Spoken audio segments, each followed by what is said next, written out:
vez em quando encontra-se alguém que insiste em dizer que não há Deus. Ora, porque nunca o viu. Isto parece-nos apenas sofisma, porque estes não concluem que não existe seu próprio cérebro e muitas outras coisas só porque nunca foram vistos. Depois de ouvir um discurso sobre o Evangelho, certo homem que negava a existência de Deus pediu permissão para falar. Sendo-lhe concedido, disse: amigos, não creio naquilo em que o pregador falou. Não creio no inferno, nem no juízo, nem em Deus, porque nunca os vi. Quando findou, um outro se levantou e disse: amigos, vós dizeis que há um rio não muito longe daqui, mas não creio nesse rio. Dizeis que há árvores e grama em redor do lugar onde estou em pé, também não creio nisso. Dizeis que há muitas pessoas em pé aqui, outra vez digo, isso não é verdade. Eu sou a única pessoa aqui, porque nunca vi nenhum de vós. Naturalmente quereis saber por que falo assim, mas nasci cego, e o que digo prova apenas que não vejo. Se assim não fosse, não diria tais coisas. E este amigo que acabastes de ouvir, quanto mais fala, tanto mais descobre a sua cegueira espiritual. Orai para que lhe sejam abertos os olhos. Aleluias! Louvado seja o nome de nosso Senhor e Salvador Jesus Cristo, porque cremos em Deus. Estamos aqui atrás destes microfones porque cremos em Deus. Igualmente não se pode evitar a resposta a esta pergunta suprema dizendo que a ciência já provou que não há Deus. Que ramo de ciência? A matemática? A geologia? A medicina? Ou qual? Ninguém sabe responder. Esta é a verdade, ninguém sabe responder. Não há homem de bom senso e que tenha conhecimento dos fatos que diga que a ciência já provou que não há Deus. Se de vez em quando se levanta um cientista para atacar a Bíblia, não se pode dizer que foi a ciência quem o fez. Todos os homens devem saber que os maiores pensadores de todas as épocas creram na existência de Deus, e a maior parte dos cientistas são cristãos piedosos e não materialistas de forma alguma. O filósofo grego Aristóteles disse: se alguém, depois de passar sua vida num lugar subterrâneo, visse de repente a luz do dia, as maravilhas dos céus e a terra, afirmaria que são obras de um ser que chamamos de Deus. Aleluias! Glorificado seja o nome de nosso Senhor e Salvador Jesus Cristo, que morreu na cruz do Calvário e nos chamou para a vida eterna. Cícero disse, ele era o grande orador romano, ele perguntou: é possível olhar para os céus sem ficar convencido que existe Deus? Galileu, preso por causa da sua crença, disse: se eu não tivesse outra base para crer na sabedoria e bondade de Deus, poderia prová-la começando com a palha no chão deste cárcere. Aleluias, aleluias, aleluias. Um grande astrônomo escreveu: na criação vejo a mão de Deus.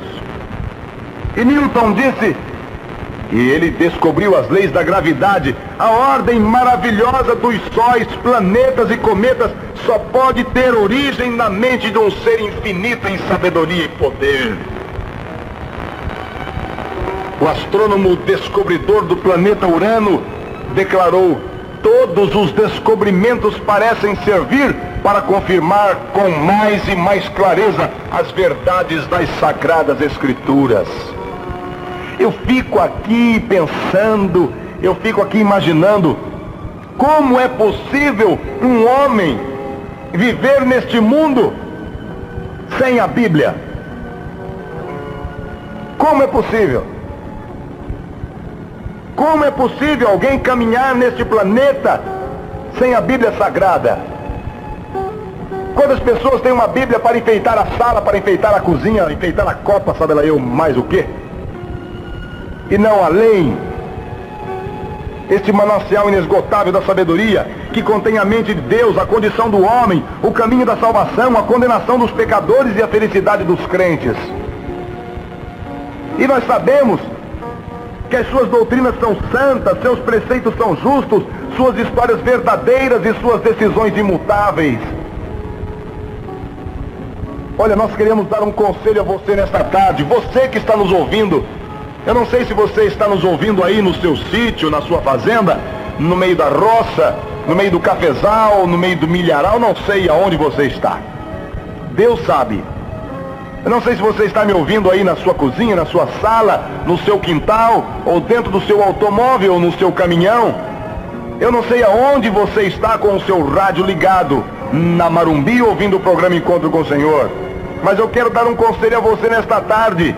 Compre uma Bíblia, leia este livro maravilhoso, leia-a para ser sábio, creia na Bíblia para estar seguro e pratique-a para ser santo. A Bíblia Sagrada contém luz para dirigi-lo, alimento para sustê-lo e consolo para animá-lo. É sem dúvida alguma o mapa do viajor, o cajado do peregrino, a bússola do piloto, a espada do soldado e o mapa do cristão. Por ela o paraíso é restaurado, os céus abertos e as portas do inferno descobertas. Cristo é o seu grande tema. Ela envolve a mais alta responsabilidade, recompensará o mais árduo labor e condenará a todos quantos menosprezam o seu sagrado conteúdo.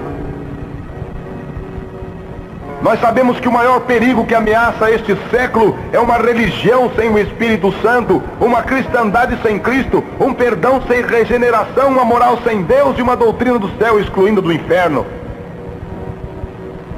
Como é que você pode dizer que é religioso, que é um cristão, se você nem tem Bíblia e nem lê a Bíblia? São 66 livros, de Gênesis até o Apocalipse. Eu amo a minha Bíblia mais do que tudo neste mundo, porque este livro aqui é o maior profeta, sabe? Este livro aqui é maravilhoso, maravilhoso. Louvado seja o nome de nosso Senhor e Salvador Jesus Cristo. Louvado seja Deus nesta tarde. Os irmãos digam amém e amém. Oh, quanto amo a tua lei, é a minha meditação em todo dia. Tu pelos teus mandamentos me fazes mais sábio que os meus inimigos, pois estão sempre comigo. Tenho mais entendimento do que todos os meus mestres, porque medito nos teus testemunhos.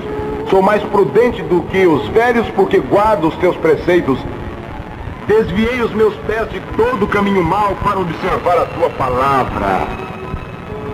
É lâmpada para os meus pés e a tua palavra e luz para o meu caminho. Louvado seja Deus. Quem criou o mundo?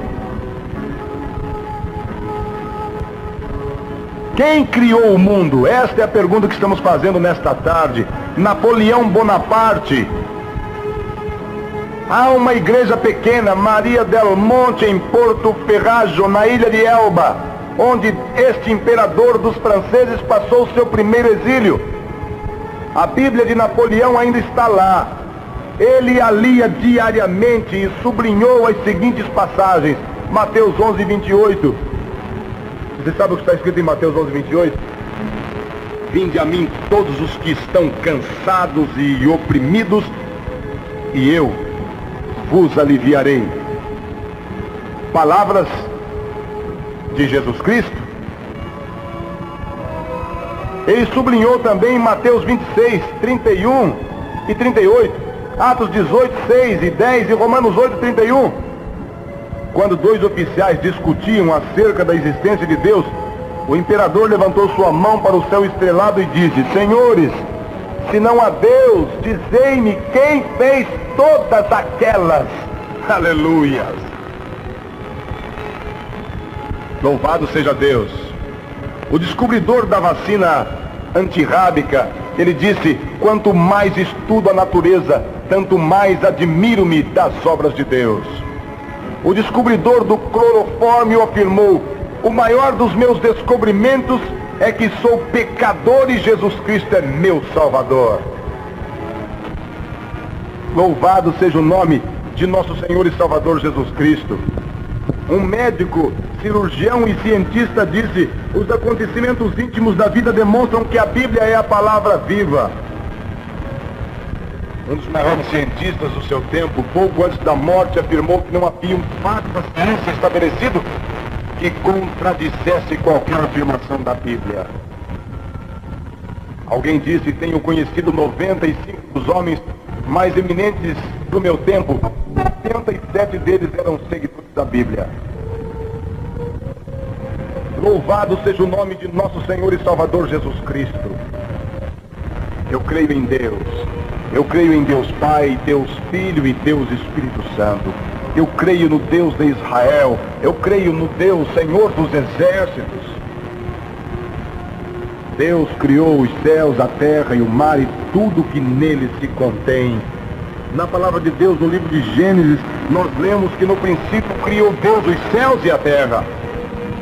E a terra era sem forma e vazia, e havia trevas sobre a face do abismo. E o Espírito de Deus se movia sobre a face das águas. E disse Deus: haja luz, e houve luz. Confira o Salmo 33, 9. E você vai ver que coisa maravilhosa está escrita aqui. Porque falou e tudo se fez, mandou e logo tudo apareceu. E viu Deus que era boa luz, e fez Deus separação entre luz e trevas. E Deus chamou a luz dia, e as trevas chamou noite. E foi a tarde e a manhã do dia primeiro. E disse Deus: haja uma expansão no meio das águas, e haja separação entre as águas e águas. E fez Deus a expansão, e fez separação entre as águas que estavam debaixo da expansão, e as águas que estavam sobre a expansão, e assim foi. Louvado seja Deus. E chamou Deus a expansão céus. E foi a tarde e a manhã do dia segundo. E disse Deus: ajuntem-se as águas debaixo dos céus num lugar, e apareça a porção seca. E assim foi. E chamou Deus a porção seca terra, e ao ajuntamento das águas chamou mares. E viu Deus que era bom. Louvado seja o nome do Senhor. E nós continuamos a ler aqui: viu Deus que era bom, e viu Deus que era bom. E fez Deus os dois grandes luminares, o luminar maior para governar o dia, e o luminar menor para governar a noite. E fez as estrelas. E Deus criou as grandes baleias, os répteis de alma vivente, as aves. E viu Deus que era bom.